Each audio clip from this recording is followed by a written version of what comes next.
Dopo la festa che il comune di San Biagio Platani ha tributato alla società per la promozione in quarta serie, domani all'Esteneto è previsto l'antipasto dei festeggiamenti veri e propri. Quelli da 1001 notte sono programmati per l'ultimo match casalingo di campionato, il 14 aprile con il Gemini, nel corso del match amichevole di cartello contro la nazionale Under 21 di Malta. Per l'occasione il tecnico biancazzurro Pino Rigoli darà spazio a tutti i giocatori della rosa, anche per un giusto premio per l'annata trascorsa, ma l'Acragas è intenzionato a fare un risultato positivo. Certo, a livello tecnico i maltesi forse avranno qualcosa in più, ma questo Acragas ha dei numeri niente male e alla fine potrebbe davvero ottenere un risultato di prestigio. La squadra, dopo 3 giorni di assoluto riposo, ha ripreso la preparazione giovedì scorso e la forma fisica è apparsa ottimale. Il calcio d'inizio è fissato per le ore 15 e il biglietto è unico al costo di 5 euro, sia in tribuna che in curva.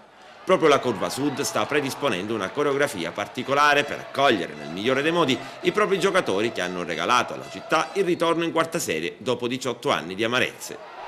Presidente, è ritornato dalla Russia con una D in più in pratica.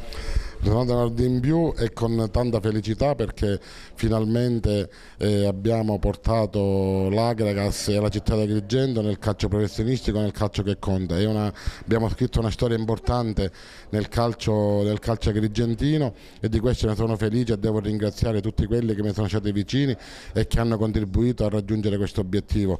Io mi riferisco a questo stupendo gruppo di giocatori che abbiamo portato ad Agrigento insieme all'allenatore e a Totò Catania, mi riferisco allo staff tecnico, a questo grande allenatore che abbiamo voluto ad Agrigento che è Pino Rigoli, a tutti i tifosi che hanno creduto in questa nostra avventura già dal primo all'ultimo giorno, dalla prima partita all'ultima partita sono sempre stati presenti in massa sia dentro che fuori casa. Un grazie anche a voi giornalisti che appunto ci avete seguito con costanza per tutto l'anno e quindi è una vittoria di tutti che io voglio dedicare a tutti quelli che vogliono bene all'Acragas e a tutti quelli che sono attaccati a questi colori. Magari è ancora un po' prestino per parlare di futuro, però ci sono da sciogliere subito alcuni nodi anche per programmarsi a questo campionato di Serie D che è ampiamente dimostrato è difficile, però l'Acragas ha già una base solida, soprattutto sotto l'aspetto tecnico. Sì, ha una base solida sotto l'aspetto tecnico ma anche sotto l'aspetto societario.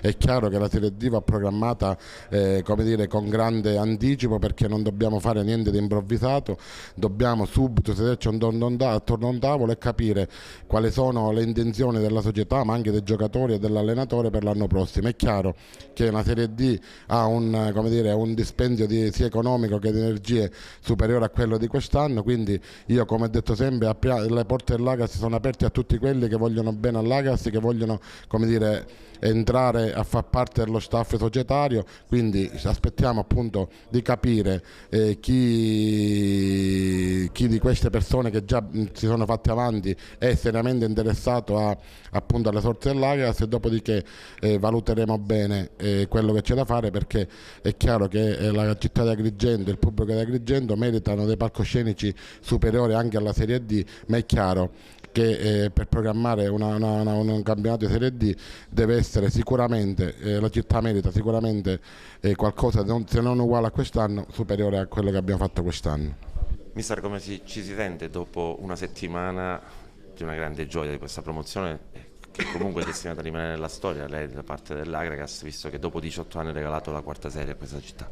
Ma sicuramente è stata una grande sensazione poter regalare a questa splendida gente, a questa splendida città, questa gioia della promozione in Serie D, nella massima serie dei dilettanti. Penso che è stata, come dite voi, entrare nella storia dell'Acragas per averla riportata dopo 18 anni nella massima serie dei dilettanti. Penso sia stata una grande soddisfazione vedere gioire tutta questa gente che veramente ci ha trasmesso un grande affetto e una grande passione verso questa squadra. Per noi è stata una gioia immensa. Adesso bisogna pensare anche al futuro. Lei ha detto io sono disposto a rimanere, la società ha detto Rigoli non si tocca, quindi la firma?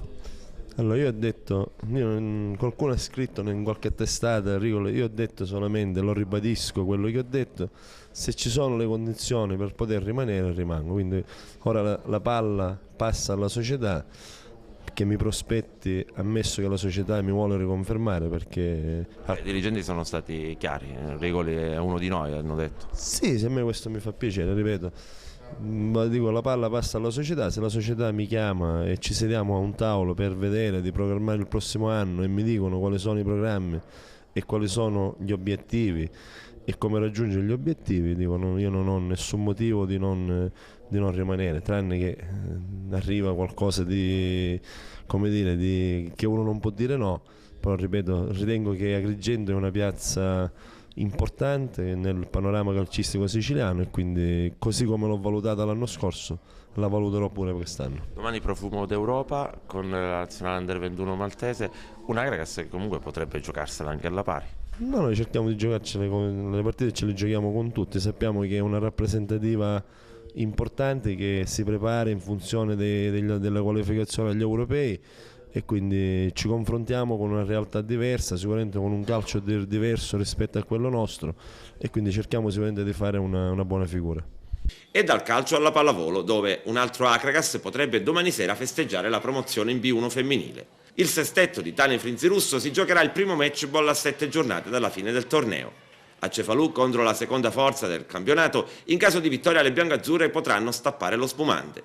Al momento sono ben 14 le lunghezze di vantaggio del Dream Team agrigentino. Con i 3 punti il Cefalù non avrebbe nessuna possibilità di recuperare. La sensazione comunque è che domani sera possa esserci il coronamento di un sogno che si è protratto per 2 anni. La differenza tecnica tra le due squadre è notevole e l'Acragas quest'anno ha già battuto 2 volte le palermitane. Tra l'altro le agrigentine sono ancora imbattute, avendo vinto tutte le 20 gare di campionato. Assieme alla squadra partirà anche un pullman carico di tifosi pronti a fare festa. Lo scorso anno la promozione svanì nei play-off per colpa del Caserta dell'ex Aragona, Milena Boteva. Quest'anno, grazie anche a un mercato stellare, le cose sono andate subito bene e si è avuta la sensazione che questa squadra avrebbe dettato legge.